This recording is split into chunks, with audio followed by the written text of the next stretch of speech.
Hey guys, this is Tepco Cycle Repair. Today we're going to be learning how to paint wheels while the tire's still on. Okay? And sometimes you want to do this. I've had these tires replaced not long ago, and being that we're going to be using automotive paint on these wheels, I'd rather them not scarred all up with the tire tools when they're trying to get the tires dismounted. So what I'm going to do here is I'm going to show you guys what to do, the steps that I take, and then I'll show you the finished product. These are off a 1997 Ford E350, but you can apply this to anything.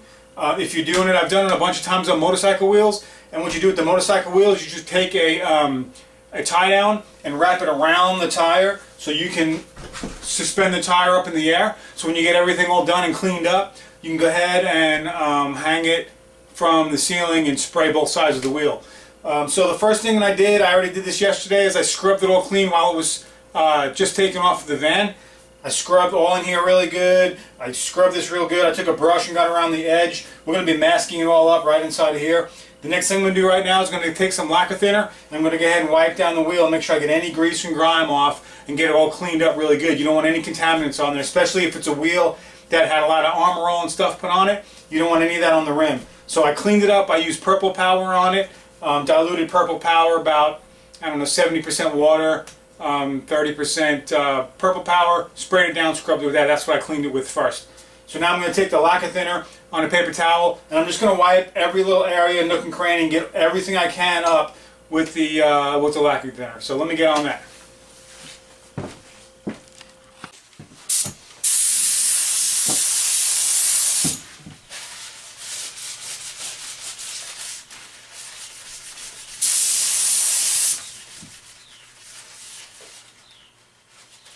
This is just some lacquer thinner that I put in this little HVLP gun, so I can really control how much is going on there. See, I'm just getting any grime or anything up in there.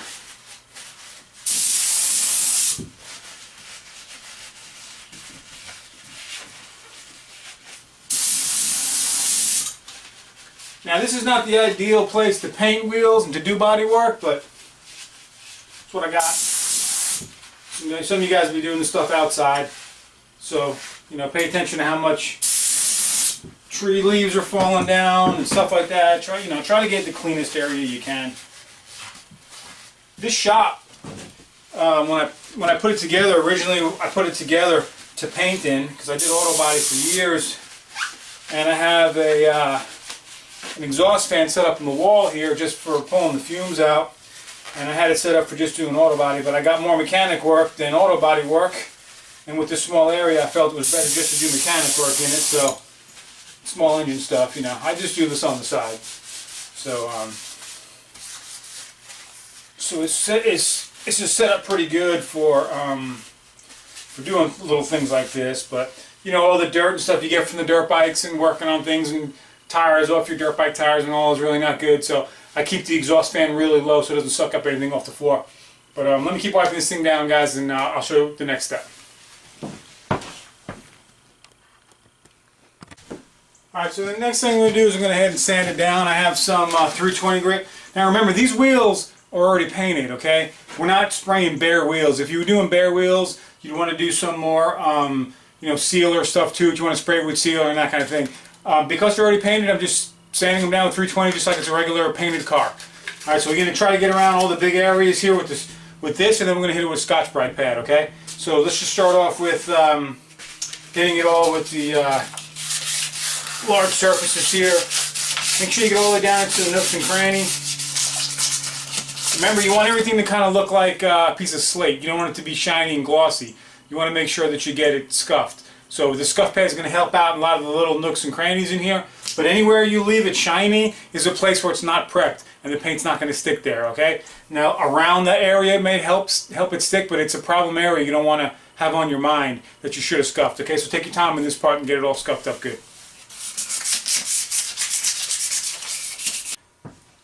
Alright, now that we got the 320 all scuffed up, we're going to go ahead and hit it with the scuff pad.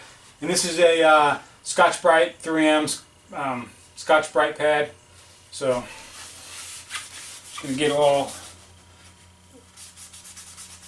hard to get spots with the paper. This particular wheel I'm putting center like the dog dish on it, so I'm going to make sure I get those notches all real good, so when I take them on and off they don't pull any paint. This one's got all these little dips in here. It's going to be behind the cap, but you want to make sure that you get them real good too, okay? So I'm going to get in there.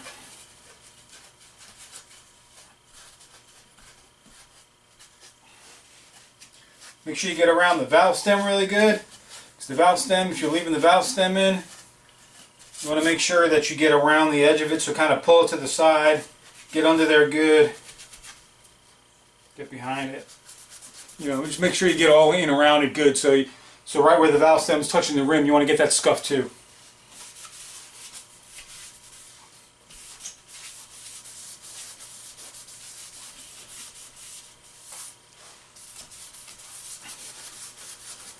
These scuff pads do a great job of getting all those little sections in here that were hard to get with the paper. Alright, so this wheel right here, scuffed and ready to go. I'm going to go ahead and move on to the other wheel and get that one all ready. And then I'll show you masking it up. I'll mask it up and then show you that. And then we'll start putting some paint on it.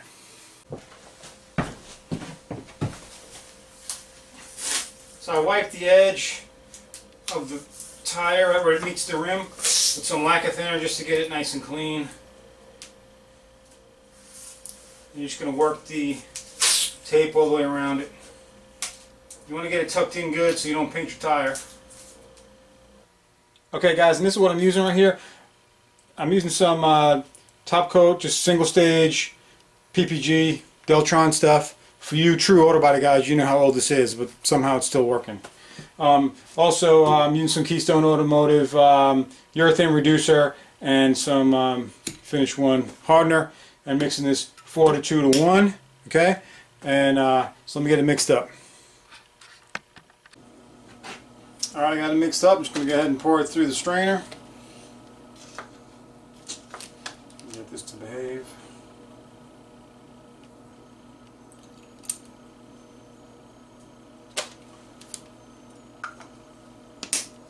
Alright, again, so what I'm using here is this is DeVilbiss SRIW HVLP gun, and I can shoot this at a really low pressure. And in a shop like this, is what you want to do. You don't want to have blasts and all kinds of pressure around. So let me get you over to the wheels, and I'll show you what I'm doing next. Alright, so the last thing you're going to want to do is hit everything with a tack rag. I'm working in tight quarters here, okay? So here you got my tack rag right here. Just going to take some, turn down the pressure in the gun right here. I'm just going to wipe everything up here with the tack rag. Make sure you don't have any dust or anything. You know, auto bodies, the big deal is, you know, prep and stuff. You want to make sure you get everything prepped up nice. All the stuff you can get from auto body supply places, try to find one around you and go in there and get some of this stuff, these tack rags and filters and strainers, paints and everything. Alright, tack rag is on. Putting my mask on now, I'm going to start painting.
Alright, so that first coat's kind of a light coat.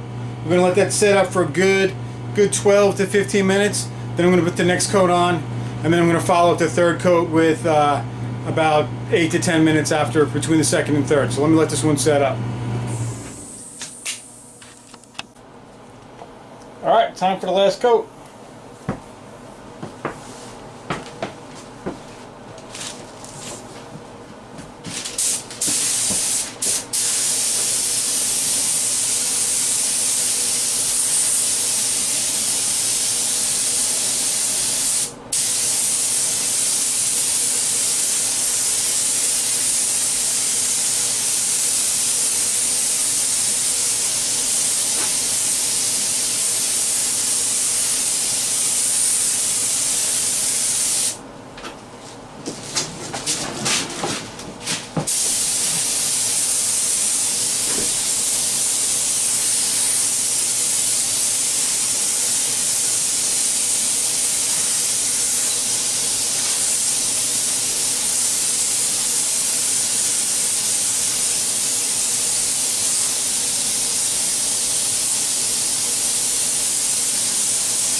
Alright guys, that's going to do it. So right here we have 3 coats of the Deltron. That stuff is great paint. It's heavy duty paint. It's real good stuff. It's going to last a long time. That's 3 coats. What I'll do now is I'm going to let this set up for probably an hour. I'll come back out, pull the paper off, move it out of the way, get my dirt bike back in here, and I'll show you what the wheel's going to look like. I already did the other 2 wheels, so I'm going to put that up on the screen now. So that's how I'm going to do it with the little center dog bowl cap in it. I think it came out real good. It didn't take me too long to do. I mean, we're probably looking at an hour to do this here.